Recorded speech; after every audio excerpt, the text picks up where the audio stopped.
नमस्ते। आज हम 10वीं कक्षा के विज्ञान की किताब से प्रकाश यानी लाइट, रिफ्लेक्शन और रिफ्रैक्शन के बारे में कुछ दिलचस्प बातें समझने वाले हैं। हाँ, मतलब ये कि आखिर हमें चीजें दिखती कैसे हैं और ये मिरर्स और लेंसेज ये सब कैसे काम करते हैं। बिल्कुल। चलिए इसी विषय में थोड़ा और गहरा उतरते हैं। तो सबसे पहली बात जो सोर्स कहता है वो ये कि हम चीज़ों को इसलिए देख पाते हैं क्योंकि वो लाइट को रिफ्लेक्ट करती हैं। हाँ, और वही रिफ्लेक्टेड लाइट हमारी आंखों तक पहुंचती है तब हम देखते हैं। और आम तौर पर लाइट सीधी रेखा में चलती है जिसे रे ऑफ लाइट कहते हैं। हाँ, ज्यादातर तो यही मानते हैं, लेकिन ये हमेशा पूरी तरह सच नहीं होता। अच्छा? हाँ, जब लाइट किसी बहुत छोटी सी मतलब ओपेक चीज के किनारे से गुजरती है तो वो थोड़ी मुड़ जाती है। इसे डिफ्रैक्शन कहते हैं। Diffraction, okay. उस स्थिति में लाइट एक वेव की तरह बिहेव करती है, लेकिन फिर जब लाइट मैटर से इंटरैक्ट करती है तो कभी-कभी पार्टिकल्स की स्ट्रीम जैसा बर्ताव भी करती है। मतलब वेव भी और पार्टिकल भी। हाँ, मॉडर्न क्वांटम थ्योरी तो यही कहती है कि लाइट न पूरी तरह वेव है न पार्टिकल, वो दोनों का एक मिला-जुला रूप है। पर आज की बातचीत के लिए हम रे ऑप्टिक्स पर ही फोकस करेंगे। ठीक है, रे ऑप्टिक्स यानी प्रकाश का सीधी रेखा में चलना। तो रिफ्लेक्शन के बारे में सोर्स क्या कहता है, इसके नियम क्या है? हाँ, दो मुख्य नियम हैं। पहला, एंगल ऑफ इंसिडेंस हमेशा एंगल ऑफ रिफ्लेक्शन के बराबर होता है। Angle I equals angle R। ठीक है। और दूसरा, इंसिडेंट रे, नॉर्मल और रिफ्लेक्टेड रे ये तीनों एक ही प्लेन में होते हैं। और ये प्लेन मिरर्स और स्फेरिकल मिरर्स दोनों के लिए सच है। बिल्कुल। प्लेन मिरर्स में तो इमेज हमेशा वर्चुअल, इरेक्ट और सेम साइज की बनती है, बस लैटरली इन्वर्टेड होती है। हाँ, मतलब दायां का बायां दिखता है। लेकिन स्फेरिकल मिरर्स में, जैसे चम्मच की अंदरूनी या बाहरी सतह, हाँ, वहां चीजें बदल जाती हैं। दो तरह के होते हैं, कॉनकेव मिरर्स जो अंदर की तरफ कर्व्ड होते हैं और लाइट को कन्वर्ज करते हैं, मतलब एक पॉइंट पर लाते हैं। सही, और दूसरे कॉन्वेक्स मिरर्स जो बाहर की तरफ कर्व्ड होते हैं और लाइट को डाइवर्ज करते हैं यानी फैलाते हैं।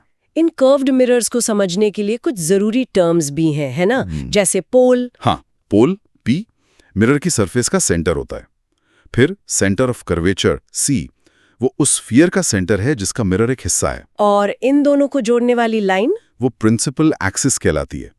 और पोल से सेंटर ऑफ कर्वेचर तक की दूरी रेडियस ऑफ कर्वेचर R है। अच्छा, और एक प्रिंसिपल फोकस F भी होता है? बिल्कुल।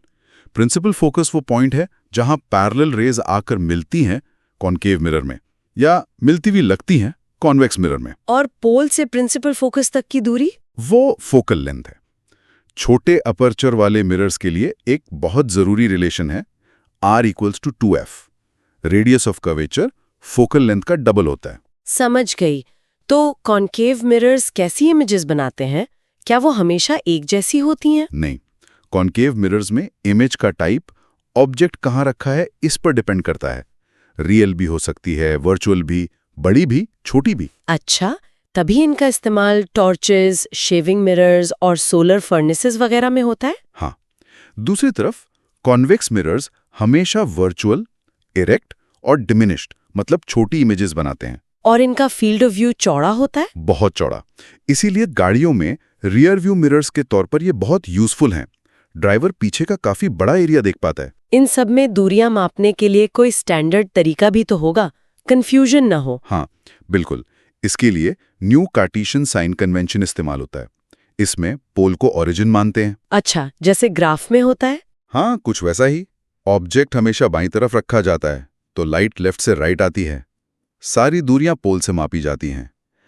इंसिडेंट लाइट की डायरेक्शन में मापी गई दूरियां पॉजिटिव और ऑपोजिट डायरेक्शन में नेगेटिव होती हैं। और प्रिंसिपल एक्सिस के ऊपर हाइट पॉजिटिव, नीचे नेगेटिव। बिल्कुल सही। इसी कन्वेंशन से मिरर फॉर्मूला बनता है 1v + 1u = 1f। जहां u ऑब्जेक्ट डिस्टेंस है, v इमेज डिस्टेंस और f फोकल लेंथ है। ठीक है। और इमेज कितनी बड़ी या छोटी बनी ये मैग्निफिकेशन m से पता चलता है। उसका फॉर्मूला क्या है? m = h-h यानी इमेज हाइट बटे ऑब्जेक्ट हाइट, और ये -vu के बराबर भी होता है। इसमें नेगेटिव साइन का क्या मतलब है? नेगेटिव मैग्निफिकेशन मतलब इमेज रियल और इन्वर्टेड उल्टी है। पॉजिटिव मैग्निफिकेशन मतलब इमेज वर्चुअल और एरेक्ट सीधी है। ठीक है, रिफ्लेक्शन और मिरर्स तो समझ आ गया। अब रिफ्रैक्शन की बात करते हैं। हाँ, रिफ्रैक्शन यानी जब लाइट एक ट्रांसपेरेंट मीडियम से दूसरे में तिरछी जाती है तो उसका मुड़ जाना। जैसे पानी में डूबी पेंसिल मुड़ी हुई दिखती है या स्विमिंग पूल का तल उठा हुआ लगता है। वो रिफ्रैक्शन है। बिल्कुल। ऐसा इसलिए होता है क्योंकि लाइट की स्पीड अलग अलग मीडियम में अलग अलग होती है। अच्छा। हाँ, जब लाइट रेरर मीडियम जैसे हवा से डेंसर मीडियम जैसे पानी या कांच में जाती है तो वो स्लो हो जाती है और नॉर्मल की तरफ झुक जाती है। और जब डेंसर से रेरर में जाती है तब उसकी स्पीड बढ़ जाती है और वो नॉर्मल से दूर हट जाती है। याद रहे, यहाँ डेंसर का मतलब ऑप्टिकली डेंसर है, मास डेंसिटी से जरूरी नहीं कि सीधा संबंध हो। ओके। तो रिफ्रैक्शन के भी नियम होंगे? हाँ, 2 नियम हैं। पहला तो रिफ्लेक्शन जैसा ही है, इंसिडेंट रे, रिफ्रैक्टेड रे और नॉर्मल। इंटरफेस पर तीनों एक ही प्लेन में होते हैं। और दूसरा नियम है स्नेल्स लॉ। ये कहता है कि sine I sine R equals to constant, जहां आई एंगल ऑफ इंसिडेंस है, आर एंगल ऑफ रिफ्रैक्शन है और ये कांस्टेंट उस दूसरे मीडियम का पहले मीडियम के रिस्पेक्ट में रिफ्रैक्टिव इंडेक्स n कहलाता है। रिफ्रैक्टिव इंडेक्स ये क्या बताता है? ये बताता है कि उस मीडियम में लाइट की स्पीड कितनी कम हो जाती है। एब्सोल्यूट रिफ्रैक्टिव इंडेक्स nm होता है cv, जहां c हवा या वैक्यूम में लाइट की स्पीड है और v उस मीडियम में। जिस मीडियम का रिफ्रैक्टिव इंडेक्स ज्यादा वो ऑप्टिकली डेंसर। ठीक है, रिफ्रैक्शन से ही लेंसेज का कॉन्सेप्ट आता है ना? हाँ बिल्कुल। लेंसेज ट्रांसपेरेंट मटेरियल होते हैं जिनकी कम से कम एक सरफेस स्फेरिकल होती है। 2 तरह के होते हैं, कॉन्वेक्स और कॉन्केव। सही। कॉन्वेक्स लेंसेज बीच में मोटे होते हैं, किनारों पर पतले, ये कन्वर्जिंग होते हैं। कॉन्केव लेंसेज किनारों पर मोटे, बीच में पतले होते हैं, ये डाइवर्जिंग होते हैं। इनमें भी मिरर्स की तरह प्रिंसिपल एक्सिस, फोकस वगैरह होते हैं। हाँ, प्रिंसिपल एक्सिस होता है। लेंस का central point optical centre O कहलाता है, जहां से लाइट बिना डेविएशन के गुजर जाती है। इसमें भी प्रिंसिपल फोकस F होता है। कन्वेंशनली कॉन्वेक्स लेंस का फोकल लेंथ पॉजिटिव लेते हैं और कॉन्केव लेंस का नेगेटिव। और ये इमेजेस कैसे बनाते हैं? कॉन्वेक्स लेंसेज ऑब्जेक्ट की पोजीशन के हिसाब से रियल या वर्चुअल इमेजेस बना सकते हैं, जैसे कॉन्केव मिरर करता था। लेकिन कॉन्केव लेंसेज हमेशा वर्चुअल, इरेक्ट और डिमिनिश्ड इमेजेस ही बनाते हैं, जैसे कॉन्वेक्स मिरर बनाता था। इनके लिए भी कोई फॉर्मूला है? हाँ, लेंस फॉर्मूला है 1/v - 1/u = 1/f। ध्यान देना, मिरर फॉर्मूला में यहाँ प्लस था, लेंस फॉर्मूला में माइनस है। अच्छा, ये ध्यान रखना होगा। और मैग्निफिकेशन? लेंस के लिए मैग्निफिकेशन है m = h' = v/u। यहाँ मिरर वाले फॉर्मूला से नेगेटिव साइन हट गया है। साइन कन्वेंशंस वही रहेंगे? हाँ, new Cartesian sign convention lenses के लिए भी वैसे ही लागू होते हैं, बस दूरियां ऑप्टिकल सेंटर O से मापी जाती हैं। एक और चीज, पावर ऑफ अ लेंस, वो क्या है? पावर बस फोकल लेंथ का रेसिप्रोकल है, P = 1/f। शर्त यह है कि f को मीटर्स में मापा जाए। इसकी SI यूनिट डायोप्टर है। तो कॉन्वेक्स लेंस की पावर पॉजिटिव होगी और कनकेव की नेगेटिव? बिल्कुल।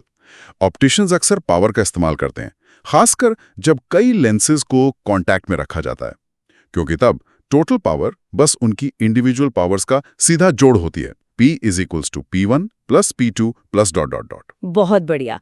तो हमने लाइट के रिफ्लेक्शन और रिफ्रैक्शन के बेसिक प्रिंसिपल्स समझ लिए, कैसे मिरर्स और लेंसेज काम करते हैं, इमेजेस कैसे बनती हैं और जो मेन फॉर्मूलाज हैं वो भी देख लिए। हाँ, और ये भी देखा कि लाइट सीधी रेखा में चलती है, मतलब रे ऑप्टिक्स, लेकिन वो वेव या पार्टिकल जैसा व्यवहार भी कर सकती है।